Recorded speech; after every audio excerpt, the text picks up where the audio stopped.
In this lecture, we have to see the causes of female infertility. The next topic of our course is female infertility. We are familiar with infertility, that it is defined by WHO as inability to conceive after 1 year's unprotected intercourse with the same partner. And the contribution of female factors to infertility is 40 to 55%, and male factors are equally, that are 40%. And then there are few cases that are unexplained, that are not being contributed by female or male either, so they are called as idiopathic or unexplained type of infertility. So the contribution of female system in the reproduction is that the mammalian ovaries and tubes, they are performing the important functions. The mammalian ovary performs two main functions. It is producing ova, and it is also secreting ovarian hormones. So these functions, they are intimately related and directed toward successful reproduction. And then the tubes, they help to pass the embryo or zygote, and they also nourish the zygote or early embryo, and they also secrete certain products, and they are also embedding the embryo for ultimate development and nourishment. So the female fertility is important, and the maximum fertility time of a female is during ovulation time. In case of human being, the normal uh, menstrual cycle is of 28 days. Therefore, the maximum fertility is during 12 to 14 days of the cycle, and that is the ovulation time, during which the ovum is released from the Graafian follicle.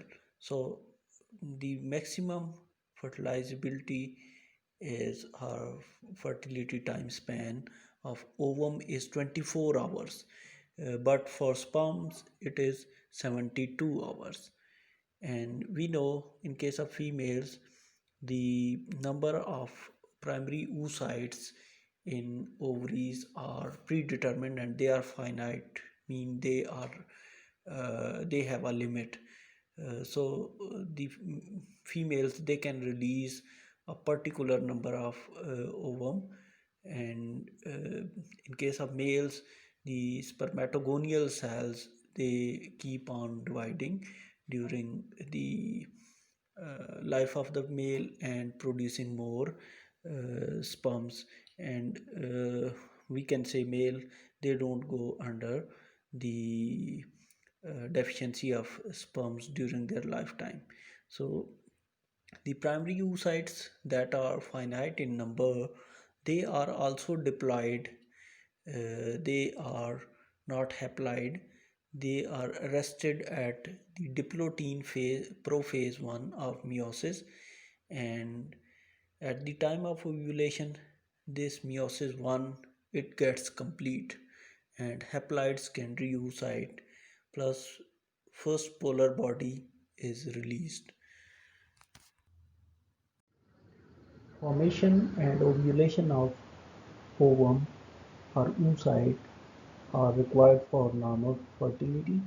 Ovulation requires normal gonadotropin hormones, that is the normal levels of FSH and the normal levels of LH, or adequate levels of LH that are required for ovulation.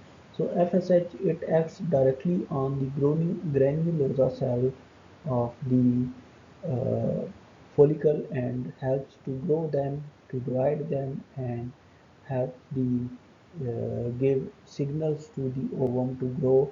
And so the FSH, it is directly related with the growth of the follicle and the oocyte. And LH, it is at the ovulation time.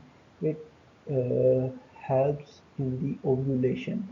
That is an inflammatory response in the presence of LH. And this inflammation, it would cause the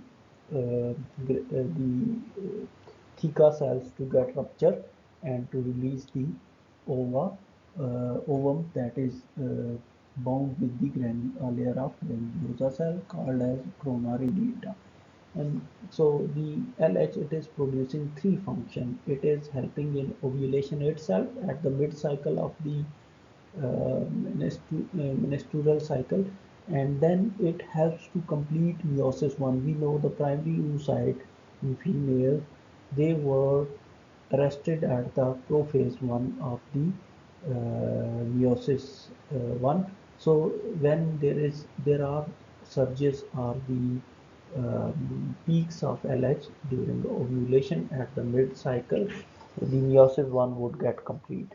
And then the granulosa cells, before the action of LH or the surges of LH or the uh, peaks of LH at ovulation, these granulosa cells, they were dependent on the theca cells to produce androgen, and then these granulosa cells, they were only converting that androgens into estrogen by aromatase activities, but they were not synthesizing any steroid themselves. They were just converting androgen into estrogen.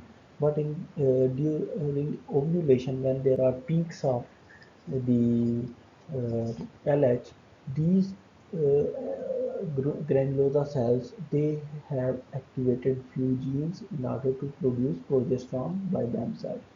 So this is the conversion of the we can say is the start of steroidogenesis in granulosa cell. So this action of LH is required to achieve chromosomally normal oocyte, because if there is LH, meiosis 1 would be completed, and we know there would be half of the chromosome over there in oocyte.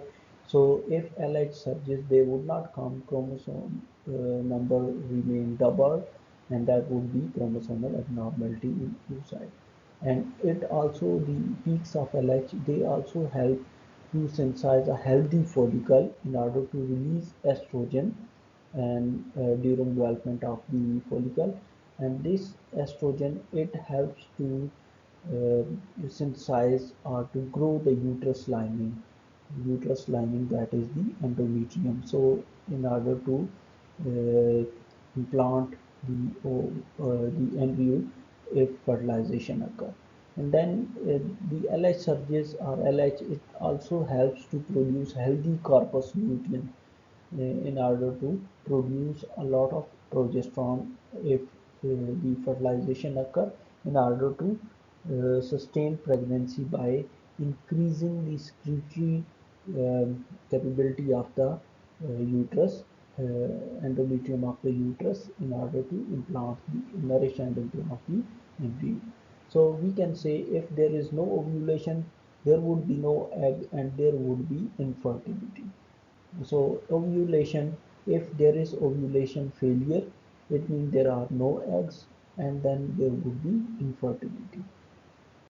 So this infertility could be dependent on the gonadotropins. So these gonadotropins, they could be dependent on GnRH. So same as that we saw in human male, there could be the deficiency of GnRH, gonadotropin releasing hormone. There could be deficiency of gonadotropes. There gonadotropic hormones. There could be deficiency of the estrogen or the progesterone. There could be certain other meiotic disorders, we'll see them later, that are causing infertility. That if there would be no ovulation, that could be called as the ovarian failure. So we'll see it later. As we said, the ovaries, they have predetermined finite number of primary oocyte. So each month when there is release of one egg, there is death of thousands of follicles occur, that is called as atresia, and the follicular reserves, they would decline with age, and they also decline with lifestyles. So the most important one is smoking. So after 30 to 40 years, they decline very rapidly. This is different than in case of men. In men, the sperms, they are continuously being produced throughout the life of the man. So the another uh, cause of infertility would be decline in ovarian results, and we saw it is dependent on the age and the lifestyle of the woman. We know the sperms, they can swim up on their own because they have flagella, they are motile, but the reproductive tract of female or tubes, they and their environment also help the sperms to swim up to the ovum in uterine tubes in order to fertilize them. So, for example, the cervical mucus at ovulation, it becomes thin and stretchable. Mucus, we know, is made up of glycoproteins, and glycoproteins, they have carbohydrate moieties with them. So these carbohydrates, they absorb water and they become uh, gum-like structure, that is called as mucus. So when there is ovulation, this mucus become thin because of high concentration of estrogen, and these high concentration of estrogens, they are helping the sperms to swim up through the thinning of the cervical mucus. Then we know if there is any genital infection, the mucus, they become thick due to the infection, and the that thickness of the mucus would hinder the motility of the sperm. So sperms would not reach to the ovum and cannot fertilize that ovum, and that would be called as infertility. Similarly, cervical stenosis, that is the fibrosis of the cervical tube, would mechanically hinder the entry of sperm into the uterine tube. And then there could be uterine factors like submucosal fibroid. We know the uterine tube, it is having endometrium, then is the myometrium, and then is the perimetrium. So the uh, any tumor or any fibrosis in the some mucosal region, that is between mucosa and myometrium, would affect the uh, ability of the sperm to swim up to the ovum.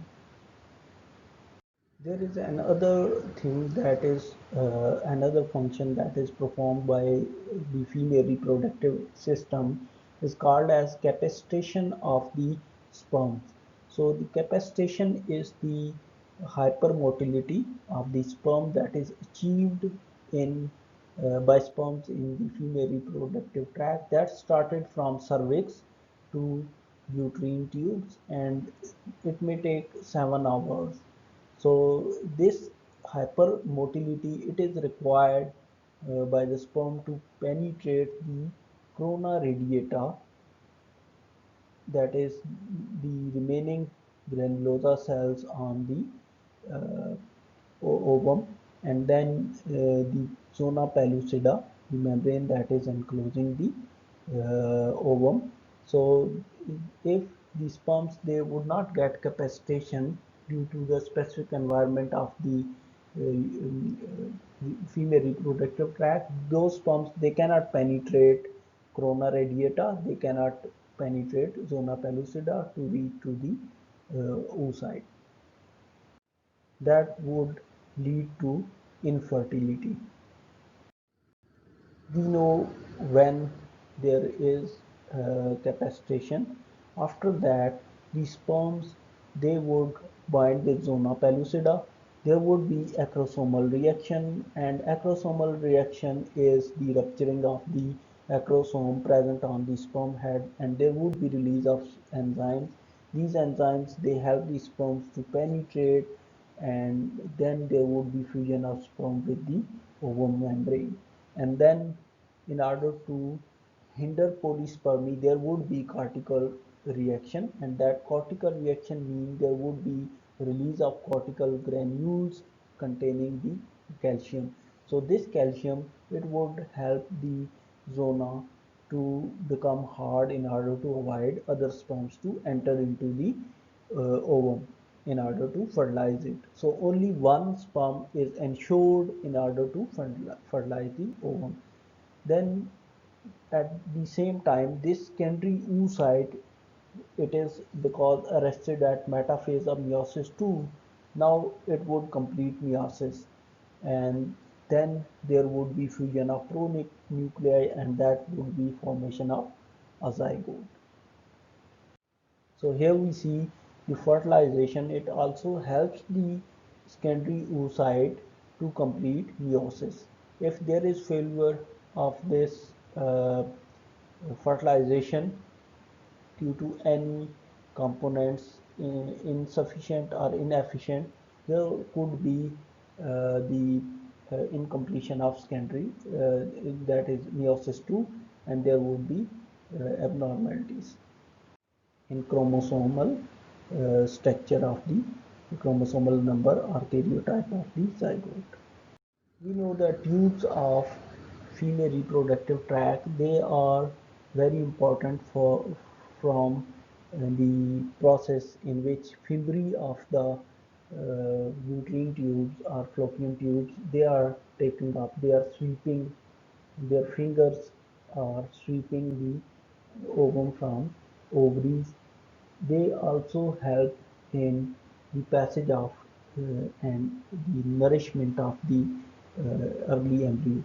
So when there is formation of zygote, after that there would be cleavage and formation of morula.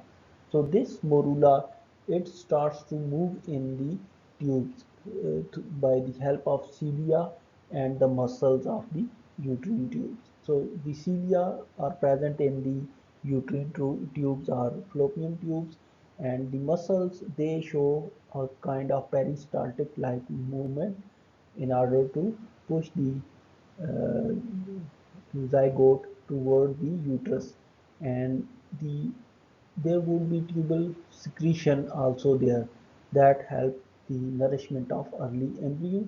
And if there would be damage to tubes that are fallopian tubes, there would be damage to cilia or muscles of the fallopian tubes, that would hinder the passage of the zygote or early embryo toward uterus for implantation. It would also stop the nourishment of the early embryo, and that would result in infertility. At the 8th cell morula, on 4th day of fertilization, this morula would enter into or fall into uterus, and in uterus it would be suspended. Still, this morula, it is in the form of blastocyst, and this blastocyst is lined by zona pellucida. So the zona pellucida, it releases at the day 5 of fertilization, and that uh, release of morula from or blastocyst or the fertilized zygote, we can say zygote from zona pellucida, is called as zona hatching. And then there would be implantation of the zygote into endometrium, and this whole process would be completed on 10th day of fertilization. It started on 5th day of fertilization, it would complete on the 10th day of fertilization. At the same time, the remaining cells of granulosa and theca cell, they in the ovary, they would be converted into corpus luteum that would start releasing progesterone, and this progesterone, it would help to develop the secretory performance of the endometrium. So the endometrium, it would become more glandular, it would secrete more, and if there would be no fertilization, then this corpus luteum would regress, it would be finished, and then the endometrium, it would be damaged, it would be secreted out, or it would be resolved. In case of menstrual animals, it would be shed, and if they are estrus animal, that endometrium, it would be resolved.